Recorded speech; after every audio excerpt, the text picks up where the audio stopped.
Le cycle thématique, la mutation anthropologique de l'individu. Bonjour Olivier. Bonjour Kevin. En tant que sociologue, politologue, chercheur en sciences et chercheur de sens, tu nous proposes, dans le cadre d'un diagnostic général, de réfléchir aux mutations de notre temps. Quelle est la première mutation, Olivier?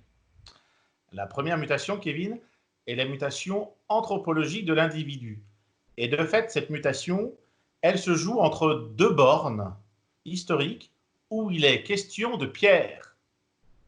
De Pierre, que veux-tu dire? Oui, c'est en effet surprenant, Kevin.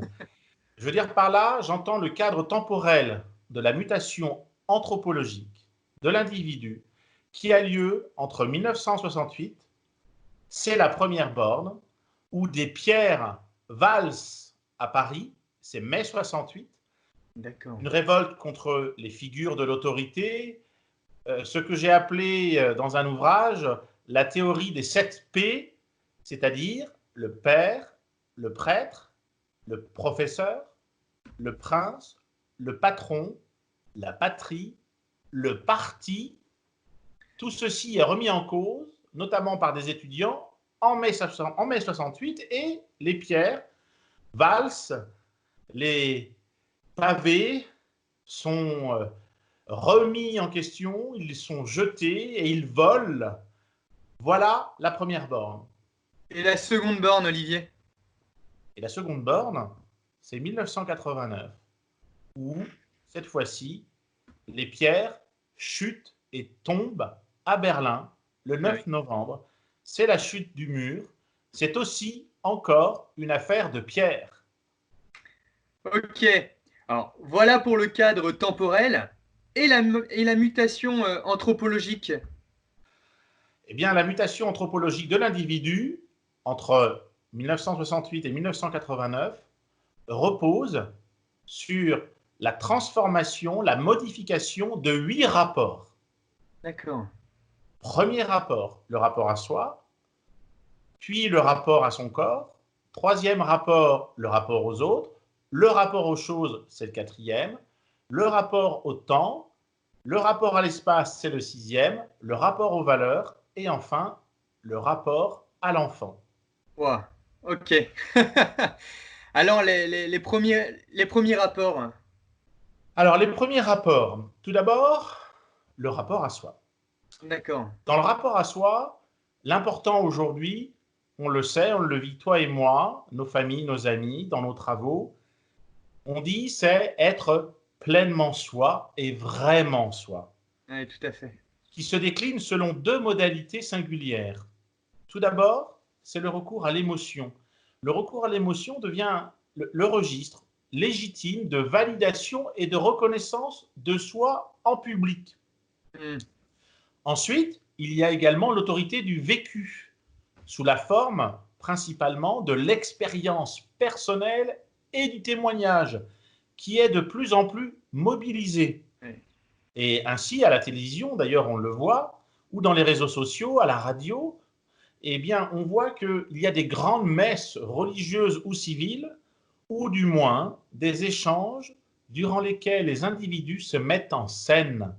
Ils pleurent, ils se disputent, ils rient, ils s'esclavent, parfois s'insultent, en témoignant selon le registre émotionnel. Ouais. Chose importante à souligner, c'est que le Parti communiste, aussi bien que l'Église catholique, qui sont deux institutions importantes en sciences politiques, eh bien, elles se sont transformées aussi. Auparavant, l'Église catholique recourait à la doctrine, Hmm. à la théologie, au dogme. Le Parti communisme recourait à la doctrine, au dogme. Eh bien, aujourd'hui, ces deux grandes institutions, qui sont politiquement très différentes, recourent toujours au témoignage. Au Parti communiste, on dit, camarade, viens témoigner de l'apport du parti. Ouais, c'est On vrai. n'est plus comme avant, parle-nous de la doctrine, la lutte des classes. Dans l'Église catholique, ce n'est plus parle-nous des évangiles, faisons une lecture, c'est viens témoigner, faire état de tes impressions, ton émotion. on voit bien que le registre émotionnel et l'autorité du vécu l'emportent dans notre rapport à nous-mêmes. Et donc, ces témoignages, ils peuvent s'analyser également comme une immense accumulation de spectacles, pour reprendre le philosophe Guy Debord. Dès qu'il s'agit d'intervenir en public, d'exposer son idée, une conviction personnelle, une valeur, bref, de manifester un engagement, c'est l'accumulation de spectacles. Et d'ailleurs, les religions séculières, pour reprendre le philosophe Raymond Aron, les religions séculières, c'est-à-dire les grandes idéologies, on parle des grands récits. Moi, je parle de méta-récits. Eh bien, ces méta-récits qui s'achèvent par un échec, par une remise en cause dans notre société, ont laissé la place au storytelling à l'ère de l'auto-récit. On est passé des méta-récits à l'auto-récit. C'est pour le rapport à soi. Le rapport maintenant à son corps. Là également, il y a une mutation profonde tout au long du XXe siècle, et cette mutation s'accélère après les années 80 jusqu'à nos jours. D'abord, la première partie du XXe siècle. Jusque dans les années 30, notre corps était asservi à la maladie, à la douleur, à la maternité. Oui. Premier élément du raisonnement, la maladie. Notre corps était asservi à la maladie. Et de fait, le changement majeur qui se produit, c'est la découverte des sulfamides. C'est un groupe de médicaments antibactériens qui permet de traiter de nombreuses maladies infectieuses, mais également la découverte en 1935 et 1936 des antibiotiques. Ceci révolutionne radicalement la médecine. Pourquoi? Parce que jusque-là, le médecin, même s'il comprend les pathologies, il ne peut pas vraiment les guérir ou les guérit de temps à autre. Or, avec ces grandes découvertes médicales, la guérison peut être totale. Aujourd'hui, à la suite de tous ces progrès et recherches réalisées, d'ailleurs, on a une nouvelle situation. Non seulement le médecin parvient à guérir son patient, dans de nombreux cas, il y a des cas où il n'y arrive pas, il doit recourir, ou le patient peut recourir à d'autres types de médecine alternatives, et notamment d'origine asiatique. En tous les cas, le médecin a guéri un peu plus qu'avant, mais de fait, ce qui s'est passé, c'est que c'est le retour à la bonne santé qui autrefois était éventuel, possible, envisageable. Elle est devenue aujourd'hui un droit exigé, Kevin, un droit exigé par le malade. Et de fait, le personnel soignant est tenu à une obligation de moyens, mais se voit maintenant en quelque sorte tenu à une obligation de résultat. Et pour le médecin, l'épée de Damoclès n'est désormais pas tant la mort du patient que le procès qu'il est possible de lui intenter en tant que client, patient insatisfait. Voilà pour la maladie. Deuxième élément, pour ce qui est de la douleur. Je crois qu'on peut faire appel à la réflexion du philosophe français Michel Serres, qui nous dit comment il a vécu la crevasse qui commence à séparer des générations formées à la souffrance permanente débouchant sur la mort et sur le deuil collectivement assumé, et de celles qui se scandalisent, ces générations qui se scandalisent de la plus petite irritation, du moindre bobo. Il y avait une chanson dans les années 80 qui disait « Allô maman, bobo ». Bien. Tout à fait. Oui. Auparavant, si tu veux, les préceptes austères des sagesses stoïciennes, grecques ou chrétiennes avaient pour objet d'entraîner la volonté à faire face aux contraintes inévitables de la vie, de la souffrance et de la mort. Fussent-elles ces morts précoces. Aujourd'hui, l'homme devient de plus en plus responsable de la qualité et de la durée de sa vie, et l'individu hypermoderne sait qu'il peut jouer un rôle majeur dans le déclenchement de nombreuses pathologies, que ce soit les cancers, les maladies cardiovasculaires, puisque précisément ces maladies dépendent notamment de notre activité physique, de notre alimentation, de notre rapport à certaines addictions, à certaines drogues, alcool, tabac. Et de fait, le médecin, il est devenu un peu son propre médecin. Aristote l'avait évoqué à un moment donné en disant « lui qui était fils de médecin et fils de sage-femme, le philosophe grec Aristote disait, à un moment donné, notre expérience nous entraîne et nous apprend, y compris à ressentir les choses et à nous prédire un peu quelle est peut-être la maladie. Bien, aujourd'hui, c'est devenu plus qu'une expérience, c'est que également nous avons accès à une somme de connaissances. Et de fait, le malade aujourd'hui, il peut d'une certaine façon choisir ou refuser la mort précoce et la santé. Oui, oui. Pour reprendre, si tu veux, justement Michel Serres, c'est l'ère de la thanatotechnique, c'est-à-dire l'art de gérer la mort. Thanatos, c'est la mort en grec. Quatrième élément de réflexion à présent, toujours sur notre rapport au corps, c'est ce qui concerne la maternité et la procréation. La maternité, tout d'abord, elle est bouleversée par l'émergence incroyable dans les milieux des années 70, l'émergence de l'échographie. Oui. La vie en train de se faire, Kevin. La vie à l'intérieur du ventre maternel peut être observée et même Écoutez. Et on découvre quelque chose d'incroyable, de sidérant, le futur enfant en train de grandir à l'intérieur de la fabrique du monde, à l'intérieur de l'origine du monde, peindrait l'artiste Gustave Courbet. D'accord. La fécondité, ensuite. Les nouvelles techniques de maîtrise de la fécondité bouleversent et libèrent les femmes d'une servitude ancestrale. Et c'est considérable, c'est fondamental. Et tout ceci génère aussi, en outre, un changement profond dans les comportements sexuels, ainsi qu'un bouleversement complet des relations conjugales Oui, tout à fait. entre les hommes et les femmes. Bouleversement, donc, de ces relations conjugales, mais cette mutation s'est produite, et de fait, elle ne se limite pas qu'à la libération des asservissements d'autrefois. Elle ouvre des perspectives nouvelles, y compris pour des couples, en termes de relations. Ce n'est pas rien. Cinquième élément dans cette réflexion, c'est l'individu moderne qui façonne son corps, qui d'une certaine façon peut créer même son corps. Il pourrait se prendre pour un dieu. Oui, tout à fait. Inimaginable, incroyable, quelle époque étonnante que nous vivons. En premier lieu, d'abord, avec le progrès de la chirurgie. Aujourd'hui, il est possible à l'être humain de remodeler, de refaçonner son corps à sa guise. Le corps devient en quelque sorte une plastique, une pâte à modeler, si tu veux. À tout âge, d'ailleurs. Il s'agit, au fond, d'abolir les frontières, non seulement par rapport à la dégradation du corps, mais aussi par rapport à la mort. Parce qu'en effet, cette chirurgie est utilisée aussi pour repousser au plus loin le vieillissement, en conservant l'apparence rêvée ou l'apparence désirée. Désiré. Ouais, c'est fou. C'est fou, ces évolutions, Olivier.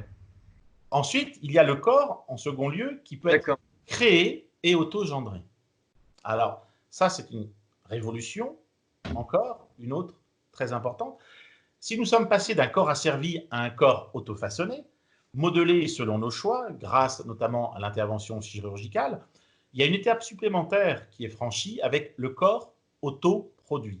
Je le dis aussi, le corps auto-fabriqué.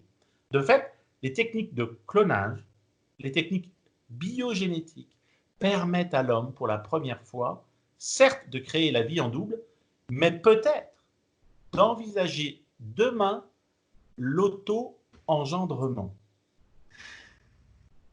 Wow. Troisième rapport à présent, le rapport aux autres.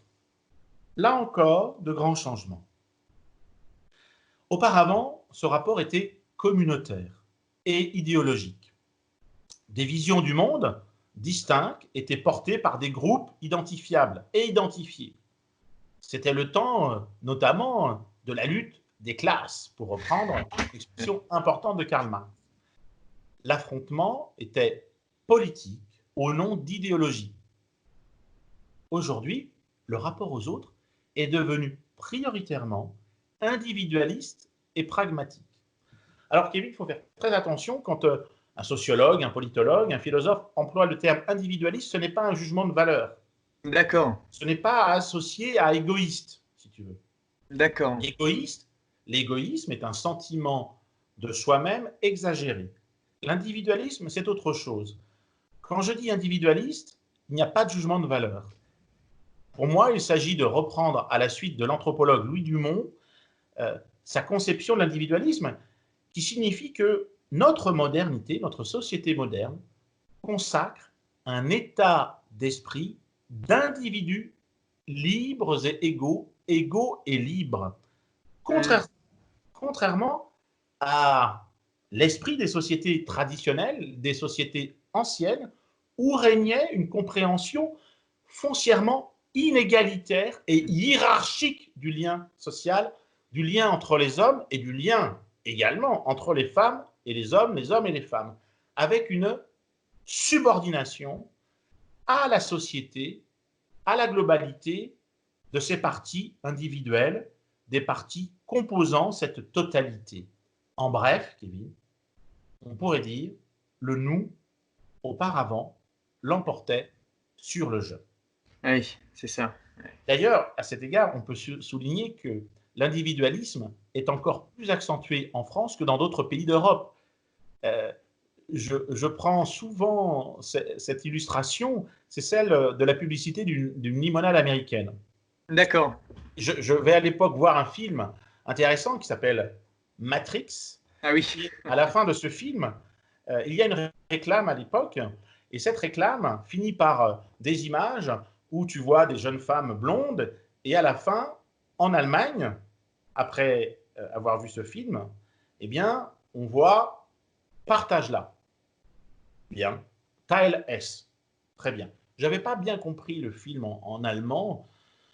J'étais en Bavière, donc il y avait aussi un accent bavarois assez complexe et très intéressant d'ailleurs par ailleurs à étudier. Je vais à Londres, je regarde le film, la réclame, ce sont les mêmes images, Kevin, ce sont les mêmes images, sauf que cette fois-ci, c'est live it, expérimente-la, vis-la, ressens-la, live it.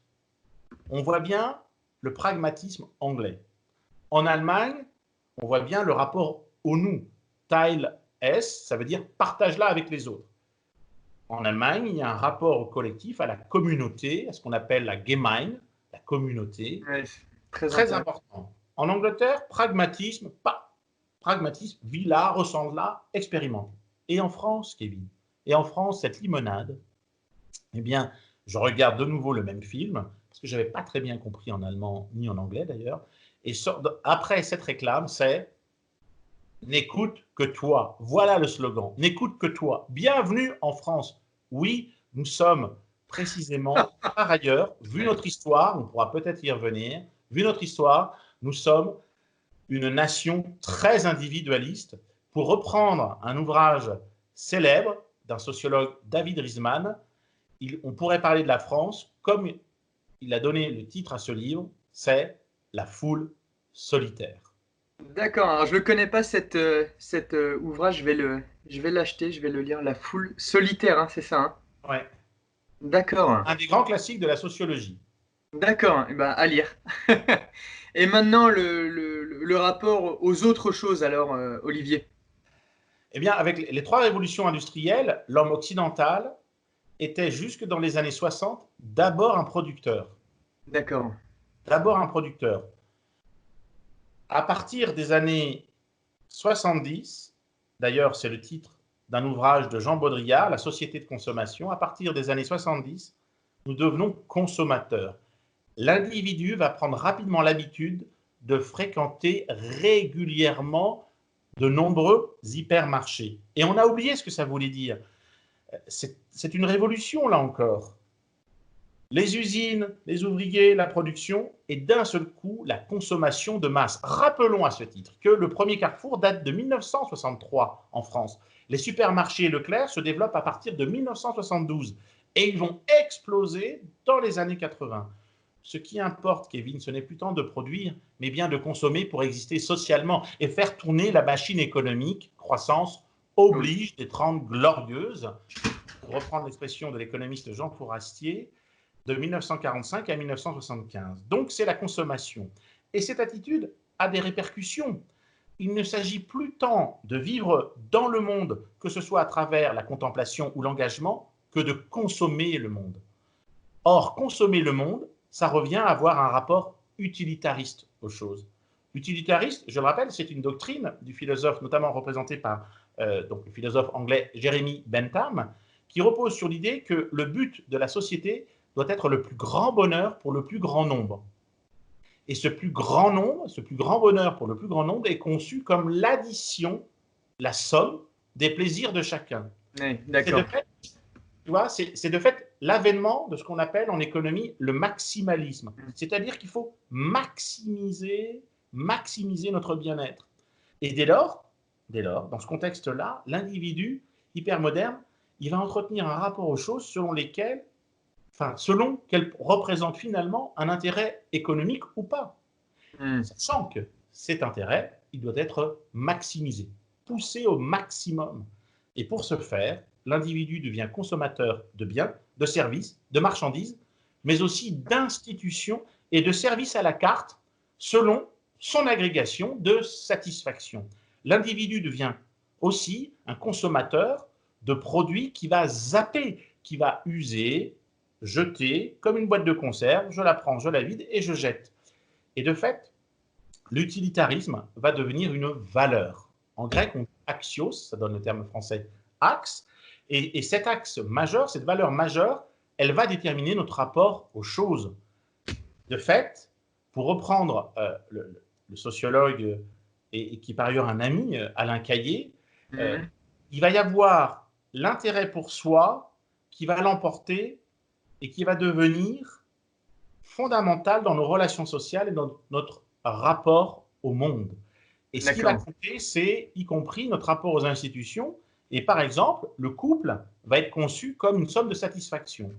Et si les satisfactions ne sont pas présentes ou absentes, eh bien, certains couples vont considérer à un moment donné que ce n'était pas le contrat. Et donc, vont se séparer. Donc, ça a des modifications très radicales, très profondes. Ce nouveau rapport, le fait d'être devenu un consommateur, y compris consommateur de religion, consommateur de valeurs, consommateur d'objets d'art, consommateur aussi de greffes du corps humain. Alors, je suis très intéressant, Olivier, ce que tu viens de nous dire. Mais il me semble qu'il y a encore un autre rapport qui change radicalement. Est-ce que tu pourrais nous le développer? Oui, c'est le 5e rapport, Kevin, c'est le rapport au temps.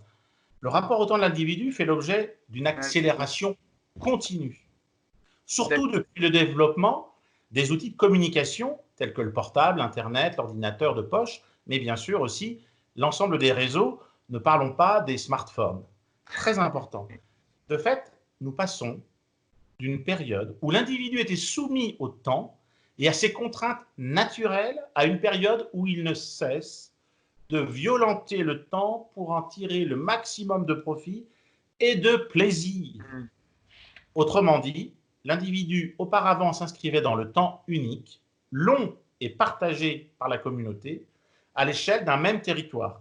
Aujourd'hui, l'individu moderne envisage une succession de temporalités selon ses réseaux, les événements, et justement, il court sans cesse après le temps. Finalement, autrefois, l'individu était inséré dans le temps des saisons. Oui. Le rythme du temps était scandé par les cloches des églises ou du couvent à l'époque, des travaux des champs, par celle des beffrois au temps du négoce et des marchands. Puis est devenu le temps des horloges pointeuses au temps des usines. Aujourd'hui, le temps des individus est rythmé selon les obligations de la vie sociale, ou du moins, pendant des siècles, il était rythmé par des obligations sociales. De fait, aujourd'hui, ce n'est plus ça. L'individu moderne, il veut en quelque sorte maîtriser son temps. Il cherche à le maîtriser, il cherche à le dominer. Et cette volonté a un sous-bassement économique. Il s'agit de gagner à tout prix du temps, d'agir en temps réel, comme l'on dit, dans l'entreprise, dans le milieu de l'entreprise, dans un monde pris d'une certaine façon, dans une course effrénée Hmm. pour le gain, certes, mais y compris aussi le gain de temps, gain d'argent. De fait, la vitesse devient le pouvoir. Le Comme le pouvoir. montre, comme le montre le sociologue et l'urbaniste Paul Virilio, l'histoire de l'individu dans la société est l'histoire de la vitesse. Et concrètement, c'est l'histoire du moteur. Dans son livre majeur qui s'appelle L'art du moteur, qui est publié en 1993. Que nous dit-il en résumé? D'abord, le premier moteur, c'est le moteur à vapeur. C'est la première révolution industrielle. Et ce moteur change les visions du monde de l'époque. Il permet à des personnes de voyager, de voir par leurs propres yeux, grâce au chemin de fer, le monde étranger. Les mondes étrangers, d'ailleurs. Il y en a plusieurs d'un seul coup qui deviennent accessibles. Cette première révolution industrielle, il va y avoir une deuxième révolution industrielle. D'ailleurs, c'est le deuxième moteur qui fait ça, c'est celui à explosion, qui permet l'automobile et l'aviation. Là, il y a un gain d'espace, un gain de temps, et le gain de temps et le gain d'espace va aller de pair avec également le fait de pouvoir se déplacer de manière individuelle. Le train, c'est collectif. La voiture, c'est individuel. D'accord, oui. Et de fait, c'est vraiment une mutation profonde. C'est que l'homme, grâce à l'automobile et grâce à l'avion, il peut être présent en un temps record à des distances très éloignées. En un minimum de temps, il est présent partout. Troisième moteur. Troisième moteur, c'est la turbine. C'est la turbine de la fusée. C'est la révolution de l'atome. C'est la troisième révolution. C'est la troisième révolution industrielle après la Seconde Guerre mondiale. Au fond, qu'est-ce qui se joue dans la turbine, la révolution de l'atome? C'est l'émancipation de l'homme de l'attraction terrestre. Il rejoint ainsi l'univers, l'espace, la Lune. Oui, tout à fait. Oui. Il peut regarder et contempler la planète Terre depuis la Lune, entourée d'étoiles, se prenant, alors là, vraiment pour un dieu. Oui, tout à fait. Aujourd'hui, quatrième et dernier moteur, quatrième révolution industrielle, c'est le moteur informatique et numérique. Ça ne concerne plus la production seulement, ça ne concerne plus la consommation, ça concerne plus fondamentalement la représentation du monde, notre rapport au monde. C'est par exemple le simulateur de vol qui va modifier le rapport au réel. C'est le moteur informatique qui inaugure le monde virtuel.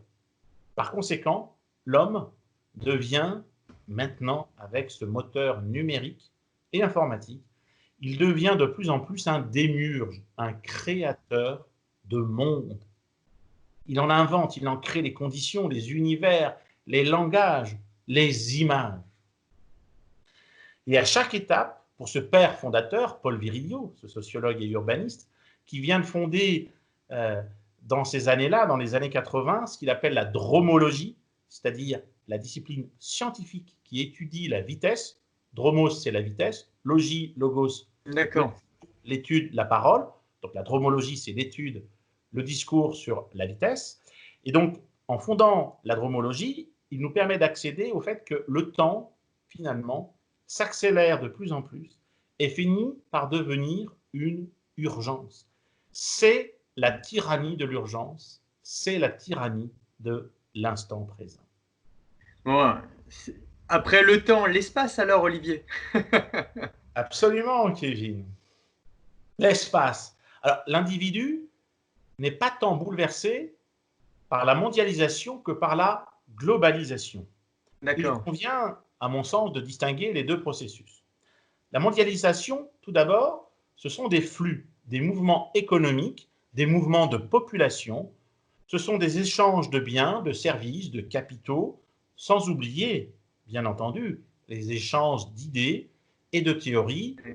Pensons aux correspondances des philosophes des Lumières dans toute l'Europe à partir du XVIIIe siècle. Et de fait, cette mondialisation, elle existe depuis que les hommes se déplacent et voyagent d'un bout à l'autre du monde. Elle se développe depuis la fin du XIXe siècle. Les échanges, en effet, à partir de la fin du XIXe siècle, vont s'intensifier et l'économie, s'internationalisent, notamment avec les grands empires coloniaux. En revanche, la globalisation est un phénomène beaucoup plus récent, Kevin, beaucoup plus récent. D'accord. Ouais. Alors pourquoi? Parce que la globalisation, elle est à l'origine d'une mutation radicale sans précédent. Elle est certes économique et financière, mais aussi et surtout humaine. À savoir, l'intégration et l'interconnexion sont devenues telles que chacun, aujourd'hui, vit quotidiennement au niveau local, avec des attaches territoriales et une identité culturelle, tout en ayant le sentiment d'appartenir à la globalité du monde. Ce qui est important, c'est que je suis à la fois à un moment donné enraciné dans un lieu, dans un territoire, au fin fond de la Bretagne ou dans une ville, une métropole, et en même temps, j'ai accès, ou du moins j'ai le sentiment de pouvoir accéder, grâce aux technologies, à tous les espaces, y compris les lointains. Le monde a, en un mot, singulièrement rétréci pour l'individu. Il peut être facilement en contact aussi bien avec le lointain qu'avec le prochain dans l'instant même, dans l'instantanéité. Ainsi, même si l'on pourrait évoquer le rêve d'Alexandre le Grand, d'un empire universel, pour l'anthropologue Marc Abélès, la mondialisation des échanges et des biens peut remonter à la Renaissance. Cependant, la globalisation, quant à elle, comme perception qu'ont tous les individus d'appartenir et d'accéder à un monde global, elle, la globalisation, est un phénomène très récent. Ouais, très récent. Et tu vois, cette nouvelle expérience anthropologique de la globalité, elle passe non seulement par l'interconnexion généralisée, on l'a bien vu lors du confinement, l'importance que cela avait, via les réseaux de communication, mais aussi par une certaine conception de l'espace. Et ce qui me semble intéressant, c'est que cette conception nouvelle de l'espace, elle se caractérise par une tension, un travail entre le global et le local. Entre le global et le local et le global, par une confrontation et une interaction de différents échelons, de différentes échelles, qui peuvent d'ailleurs être contradictoires. D'accord. Et ce qui est intéressant, c'est de repérer, si tu veux, que les réseaux s'entrecroisent. Il y a un entremêlement des réseaux et des niveaux. Et ça change l'individu. Nous ne pouvons que prendre en compte cette réalité. Ça change aussi nos expériences, par définition. Voilà pourquoi, pour reprendre un collègue, un sociologue des religions, qui s'appelle Roland Robertson, qui est sociologue à l'université d'Aberdeen, en Écosse, il parle, lui, de glocal. Glocal. Tu vois, c'est un peu plus complexe que global, que la globalisation. De fait, qu'est-ce que la glocalisation? C'est une globalisation, certes, mais qui se donne des limites et qui s'adapte aux réalités locales. Alors que le global renvoie principalement à une dimension rapide, instantanée, universelle et finalement plutôt économique. Le glocal, lui, fait davantage signe vers des aspects culturels et sociaux.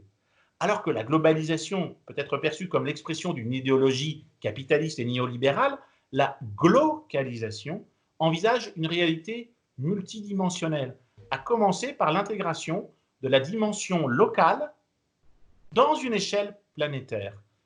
Le mot japonais qui correspond à cette glocalisation et cette tension entre local et global, c'est doka-kuka, dosha-kuka, qui signifie localisation globale, qui signifie deux aspects, et ils prennent notamment en sociologie, on a pris l'exemple des techniques d'agriculture, c'est que les techniques pour cultiver la terre doivent s'adapter aux conditions locales pour en même temps pouvoir être efficaces à une plus large échelle. Voilà pour le rapport à l'espace. On a bientôt fini, avant-dernier rapport, le rapport aux idées et le rapport aux valeurs. D'accord. En temps, il y a une donnée essentielle, c'est que les individus, ils sont singulièrement critiques et réflexifs. Critiques parce que leur jugement de valeur repose de plus en plus sur des raisonnements qui veulent s'appuyer sur des démonstrations scientifiques, sur des recherches. On l'a vu notamment durant le confinement. Ce qui est intéressant, c'est que on nous a beaucoup parlé de recherche. Aujourd'hui, tout à fait. on parle d'études. Aujourd'hui, on invite sur des chaînes, des radios, des scientifiques. Donc, on est devenu, contrairement à nos grands-parents, de plus en plus critiques, faisant état de recherche, ou du moins disant, en quelque sorte, je dis souvent, on s'improvise expert, ici ou là, rapidement dans une discussion. Ce n'était pas le cas de nos grands-parents là-dessus. Bon. Donc, on est devenu critique et également réflexif. Ça veut dire qu'en même temps, nous sommes capables de faire un retour sur nos pratiques, sur nos discours, et qu'on va fonctionner par test, par erreur, par tâtonnement, et on va se donner les moyens de prendre distance avec nos pratiques et nos discours. Aristote disait, finalement, c'est l'inventeur de la réflexivité, il disait il faut être capable à un moment donné de se faire à soi-même ses propres objections. D'accord. Ses objections à ses pratiques, ses objections à ses propres thèses, ses propres idées. Bref, pour résumer, critique et réflexif, oui Kevin, nous sommes des individus qui faisons beaucoup de prises de tête. C'est la prise de tête. C'est la prise de tête. Ouais, mais totalement. Et alors, par ailleurs, dans ce contexte-là, des individus critiques et réflexifs, prise de tête, de fait, ils sont en quête de sens. Comme en témoigne d'ailleurs la fortune du mot, qu'on retrouve non seulement dans beaucoup de recherches au CNRS, en France, à l'université, beaucoup de chercheurs, mais également beaucoup dans des magazines de psychologie, mais aussi qu'on retrouve y compris dans les débats publics, la question du sens. Et ne parlons pas du monde de l'entreprise où aujourd'hui, la question du sens est introduite par une notion fondamentale qui s'appelle la raison d'être de l'entreprise. Donc ça nous pose des questions de sens. Auparavant, Kevin, nous recevions le sens des religions et des idéologies. Oui. Des religions et des religions séculières. Les idéologies selon Raymond Aron. Aujourd'hui, l'encadrement communautaire laisse place au tâtonnement individuel. Et ce tâtonnement va prendre deux formes principales pour nos contemporains, pour nos contemporaines. Donc, il prend la forme d'une notion qui nous est proposée par Claude Lévi-Strauss, qui s'appelle le bricolage, et d'autre part, le braconnage, pour reprendre l'expression du sociologue Michel de Certeau. Alors, c'est le règne du bricolage. Dans son œuvre majeure, qui s'appelle La pensée sauvage, publiée en 1962 par l'anthropologue Claude Lévi-Strauss, grand bonhomme de l'anthropologie, il met en lumière la notion de bricolage intellectuel pour spécifier la façon dont les sociétés premières, on disait à l'époque aussi maladroitement les sociétés primitives, mais Lévi-Strauss préfère employer le terme de société première, c'est-à-dire qu'à un moment donné, elles sont historiquement placées il y a très longtemps, les sociétés premières. Il dit qu'on s'exprime et qu'on va penser par des mouvements incidents avec les moyens du bord. Avec ce que l'on a sous la main, on va élaborer des projections, des réflexions. C'est-à-dire qu'à un moment donné, avec un ensemble à chaque fois redéfini, mais dans un ensemble défini de matériaux hétéroclites, un matériau hétéroclite, eh bien on va choisir pour répondre à ses besoins. Il appelle ça bricolage, parce que le résultat est très contingent. Le résultat, il est fait aussi avec des résidus, des restes de construction ou de destruction antérieure. Et finalement, je trouve que ça s'applique très, très, très bien à nos contemporains quand il s'agit de valeurs. On va aller voir sur les dispositifs, les réseaux sociaux, on va les puiser, on va faire avec ce qu'on a sous la main, on va bricoler. Ce n'est pas péjoratif dans la bouche de Lévi-Strauss. Ce n'est pas péjoratif dans la mienne. Il s'agit juste de dire que c'est le système D et on a accès aujourd'hui à un marché des valeurs considérable. Et on fait du bricolage avec ça, on fait de l'hybridation, on fait des agrégations de valeurs, de convictions. On pourrait parler de braconnage de valeurs finalement aussi, Olivier. Oui, absolument. Alors ça, c'est la notion de Michel de Certeau. D'accord. Michel de Certeau, il parle de braconnage, qui est une pratique pour lui, au départ culturelle, qui consiste à voyager, circuler sur les terres d'autrui, écrit-il justement, sur les terres d'autrui. Et c'est ne pas être ici, ne pas être là, c'est aller dans un lieu puis dans un autre, c'est flâner, c'est être dedans, en dehors, c'est perdre l'un et perdre l'autre, c'est butiner, c'est associer des éléments épars où on n'est jamais le propriétaire des choses, mais on les associe, on les braconne, on les compose, on les décompose. Et je pense que ça s'explique remarquablement aux valeurs. Il y a également du bricolage, mais il y a également un braconnage où, en toute impunité, eh bien, on va réfléchir, on va associer ça, on va essayer de se construire des choses. Et de fait, je suis de ceux des sociologues qui combattent cette idée que autrefois il y avait des valeurs et aujourd'hui les jeunes n'ont plus de valeur. Combien de fois entendons-nous que ces jeunes n'ont plus de valeur, que les jeunes n'ont plus de repères? De fait, le diagnostic est très mal posé, Kevin. Il est très mal posé. En effet, il n'y a aucune perte de valeur ou de repères. D'un point de vue psychologique, c'est même exactement l'inverse qui se produit dans les sociétés occidentales, dans nos sociétés modernes. Jamais les générations de jeunes n'ont eu accès à une telle palette, un tel marché, un tel dispositif de valeur, dispositif de sens. Avec Internet, les connexions avec les groupes des semblables, que les sociologues appellent les groupes des pairs, P-A-I-R-S, la multiplication des réseaux et des connexions dans notre monde, eh bien, de fait, tout devient possible, tout devient accessible. Ce qui est intéressant, c'est qu'à l'heure des religions qui sont remises en cause, des institutions qui sont remises en cause, eh bien, il y a la possibilité d'observer, d'avoir accès à une prolifération de valeurs. Tu vois, c'est la fin de certaines institutions, la remise en cause radicale de certains modes de construction, d'un rapport aux valeurs, mais qui en même temps connaît une prolifération des valeurs, je dirais même une ébullition des valeurs, une effervescence des valeurs. Et ce qui finalement se joue, c'est comment faire avec toutes ces valeurs. Parce qu'elles sont contradictoires parfois, elles sont même déconcertantes. Moi, j'ai étudié des publics de jeunes qui, la veille, allaient à un concert de trash, speed hardcore metal, underground, et le lendemain, allaient à la messe catholique. Alors, de fait, finalement, l'enjeu, il est non pas de ne pas accéder aux valeurs, il est de faire le tri, de savoir comment hiérarchiser ces valeurs entre elles. Et c'est ça le problème majeur. Ce n'est pas celui d'une perte des valeurs ou de la fin des valeurs, mais bien celui de la hiérarchisation des valeurs proliférantes, exubérantes, mises en scène et en ébullition par nos réseaux, par Internet, mais aussi par nos groupes de pairs, de semblables, avec lesquels on est en lien. Très intéressant, Olivier. Il y a matière à réflexion. Et le dernier rapport, alors, et non des moindres? Et non des moindres pour l'école du sens, c'est le rapport à l'enfant. Oui, tout à fait. Oui, dans un livre qui s'appelle Le sacré incestueux, la pédophilie, les prêtres pédophiles, que j'ai fait avec Joseph Merlet et Constance Lalo, nous disons que l'enfant est devenu la figure du sacré de notre société.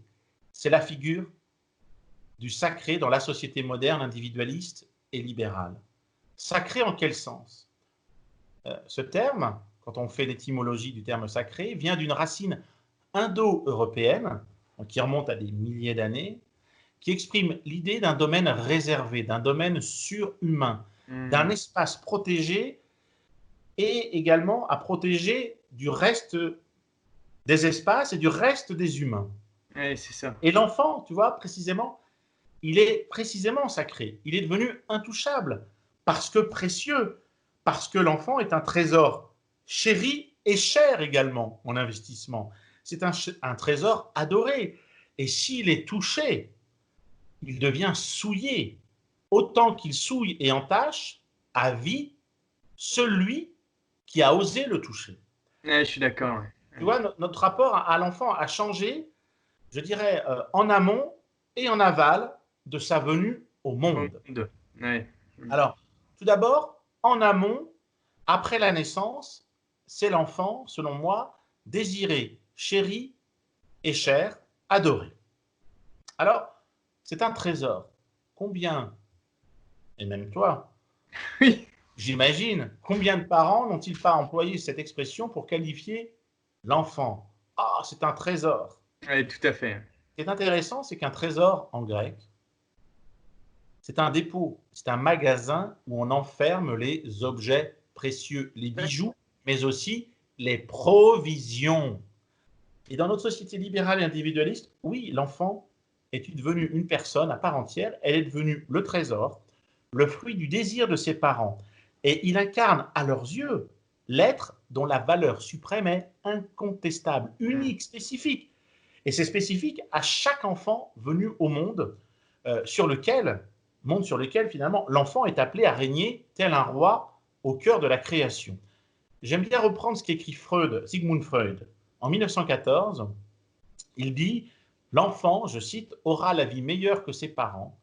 Il ne sera pas soumis aux nécessités dont on a fait l'expérience qu'elles dominaient la vie. Maladie, mort, renonciation de jouissance, restriction à sa propre volonté ne vaudront pas pour l'enfant. Les lois de la nature, comme celles de la société, s'arrêteront devant lui. Il sera réellement à nouveau le centre et le cœur de la création. Je parle mal l'anglais. His Majesty's baby. Comme on s'imaginait être jadis, Sa Majesté le bébé. Il accomplira les rêves de désir que les parents n'ont pas mis à exécution. Il sera un grand homme, un héros à la place du père. Il s'agira d'épouser un prince avec un dédommagement tardif pour la mère.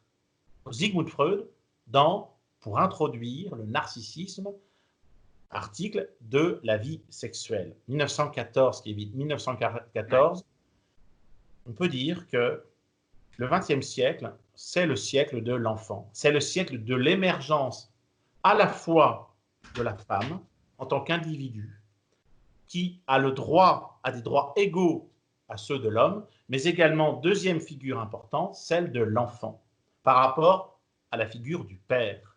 Et donc, la modernité va mettre en scène cet enfant qui est déjà souligné par Sigmund Freud. La figure de l'enfant roi, d'ailleurs, c'est d'une certaine façon l'anticipation, la préfiguration de notre modernité, où l'enfant roi refuse d'être un sujet soumis et obéissant, en faisant valoir ses droits comme un individu moderne, comme un adulte. J'ai bien le droit, est l'expression favorite qu'on a entendue, toi et moi. Et on l'entend quand on reçoit parfois des familles. J'ai bien le droit.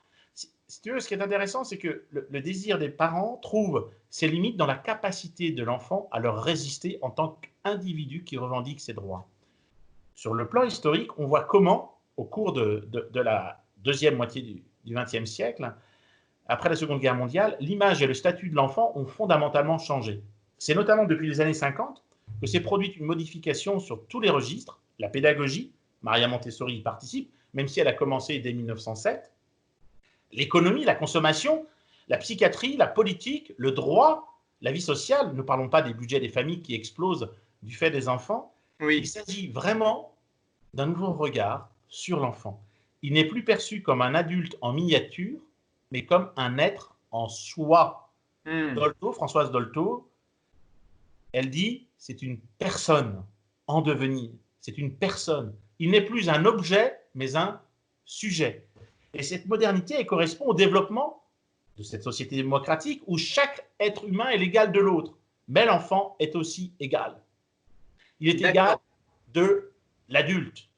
C'est la démocratisation qui va modifier, on le sait, les rapports entre employés et employeurs, entre gouvernants et gouvernés, entre hommes et femmes, bien entendu. Mais de fait, il n'y a plus de raison à ce que la relation adulte-enfant échappe à cette égalisation de notre condition démocratique. Et de fait, les dernières inégalités qui restent, elles sont devenues, comme le dit Alexis de Tocqueville, le sociologue et philosophe, la dernière inégalité est d'autant plus insupportable dans ce mouvement d'égalisation générale des conditions de notre humanité. Et plus encore, si on prolonge le raisonnement, c'est que l'enfant roi est une réplique de l'adulte contemporain, mais il est également une projection narcissique de ses parents. C'est le résultat du désir de ses parents. Marcel Gauchet, dans son article important qui s'appelle « L'enfant du désir », il met en évidence en 2007 que les conséquences sociales d'un enfant du désir en amont de sa venue au monde et lorsque l'enfant entre dans la vie. Auparavant, dans la parenté, dans l'ordre de la parenté, de fait, ce qui s'incarnait, c'était l'institutionnalisation de la contrainte de reproduction de la collectivité. Il s'agissait de se reproduire. Si tu veux, l'essence du social, de cette société, par rapport à l'individuel, à la société des individus, c'était la perpétuation dans le temps. C'est-à-dire qu'une société existe dans la mesure où elle dure par rapport à la brève vie de ses membres. Dans ce contexte-là, une société n'existe que dans la mesure où elle est capable de se perpétuer biologiquement. Et c'est l'enfant. C'est une continuité temporelle qui l'assure pour le développement, si tu veux, de l'espèce. Dans une société prémoderne, finalement, les parents, ils ont pour mission d'engendrer des nouveaux venus qui vont être destinés à les remplacer, mais aussi à produire de nouveaux êtres plus tard et encore plus tard. Or, aujourd'hui, la famille, ce n'est plus cette reproduction démographique, cet instant, cet organe de perpétuation de l'espèce. Ce n'est plus d'abord cela. Oui, ça a changé. Ça a changé radicalement. Et c'est précisément la figure de l'enfant qui fait changer cela. C'est-à-dire qu'elle est devenue affective et informelle, la famille. C'est une institution qui est très importante, bien entendu. Aujourd'hui, quand on regarde par exemple et qu'on étudie les films, notamment la production américaine hollywoodienne, on voit bien l'importance de la famille, des parents, des enfants. On voit bien l'importance, et ça a commencé en 1977 avec le premier Star Wars. Ah oui. Je suis ton père. Mais l'ensemble des films, je ne vais pas là donner, mais regardez la production hollywoodienne, le rapport entre notamment le père, la mère et les enfants, la filiation. Donc, on voit bien qu'il y a un nouveau statut qui est en train de se négocier. Et pour Marcel Gauchet, il nous dit que l'enfant du désir, c'est l'enfant de la famille privée, intimisée. C'est l'enfant de la famille qui n'assure plus seulement la perpétuation de l'espèce. La raison d'être de l'enfant, ce n'est plus la perpétuation de l'espèce. La raison d'être de l'enfant, c'est l'épanouissement affectif. Son épanouissement affectif, mais aussi l'épanouissement affectif des autres membres de la famille. Et donc, avant, on faisait l'enfant pour la société, pour l'existence collective. Aujourd'hui, on fait l'enfant pour soi-même et pour lui-même. Donc, on voit bien que ce n'est pas rien, et l'enfant est devenu la source du bonheur familial. À tel point d'ailleurs que quand il y a des crises, parfois, dans les couples, les couples vont dire on va faire un enfant, ce sera notre engagement. Oui, c'est vrai. Donc il est devenu le facteur de l'engagement, alors que dans les sociétés traditionnelles, le facteur de l'engagement, c'est le mariage. Voilà, ça, c'est très important à comprendre. Ensuite, en aval, c'est-à-dire avant la mise au monde, avant l'accouchement. L'enfant, il est intouchable, il est sacré parce qu'il est source de salut, il est source de guérison, il est source de salut sur notre terre. Les sociologues, les philosophes disent qu'il est source de salut ici-bas. Comme le dit le sociologue polonais Zygmunt Bauman, il parle de société liquide, c'est-à-dire une société où les relations se caractérisent d'abord par la flexibilité, par l'ajustement. Et bien de fait, dans cette société liquide, l'expression est intéressante, elle est très claire et très éclairante par elle-même. Dans cette société liquide, eh bien oui, l'enfant, c'est lui qui est une promesse de stabilité, voire d'authenticité. Et si on suit le sociologue et ami Luc Boltanski, le projet d'enfant se révèle ainsi comme un rempart contre la fragmentation, contre la liquéfaction, contre l'incertitude d'une certaine façon. Tout se passe en effet comme si, dans un monde où on met l'accent sur, le mouvement, la mobilité, sur la nécessité de s'adapter, eh bien l'enfant, il devient un repère stable. Et il va falloir s'ancrer là-dessus. Et beaucoup de choses vont tourner autour de lui. L'enfant, finalement, va donner du sens à la vie conjugale en l'enracinant sur une valeur sûre, c'est-à-dire lui-même. C'est l'enfant qui devient la valeur centrale. Et ce qui est intéressant, c'est que ça va aussi engendrer de nouveaux comportements. Combien de nouvelles orientations familiales, de nouveaux choix familiaux importants? Combien ont arrêté de fumer pour la naissance de leur premier enfant? Combien ont décidé de faire autrement? Et combien aussi se sentent, après avoir échoué, ils se sentent coupables devant les autres, ils se sentent fautifs. L'enfant donne du sens. L'enfant donne du sens parce qu'il incarne un être désiré qu'il va falloir chérir et singulariser dans une société qui est ressentie d'ailleurs comme de plus en plus impersonnelle, comme de plus en plus menaçante, de plus en plus incertaine. Et Olivier, radicalement incertaine. Je te coupe, mais du coup, l'enfant, il est devenu vraiment un symbole d'engagement pour les parents. Il est devenu l'engagement des parents.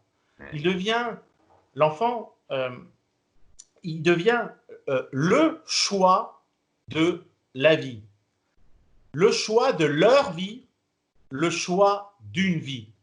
Ouais. Il y a une passion de l'enfant, il y a une passion de l'enfant, clairement. Il y a l'idée de donner beaucoup d'amour, mais en même temps, il y a cette idée aussi du pathos chez les Grecs, c'est-à-dire qu'on est prêt à souffrir pour l'enfant, on est prêt à tout sacrifier. L'enfant est doté d'une valeur incommensurable, le statut de l'enfant change, on le voit radicalement. Auparavant, c'était l'enfant rejeton. La famille faisait l'enfant. Aujourd'hui, c'est l'enfant qui fait de plus en plus la famille et les parents. Le philosophe, sociologue et historien Marcel Gauchet dit « La famille est pédocentrée ». C'est le sacre de l'enfant. Comme le dit d'ailleurs, justement aussi, un autre ami sociologue, c'est Jean-Hugues Deschaux.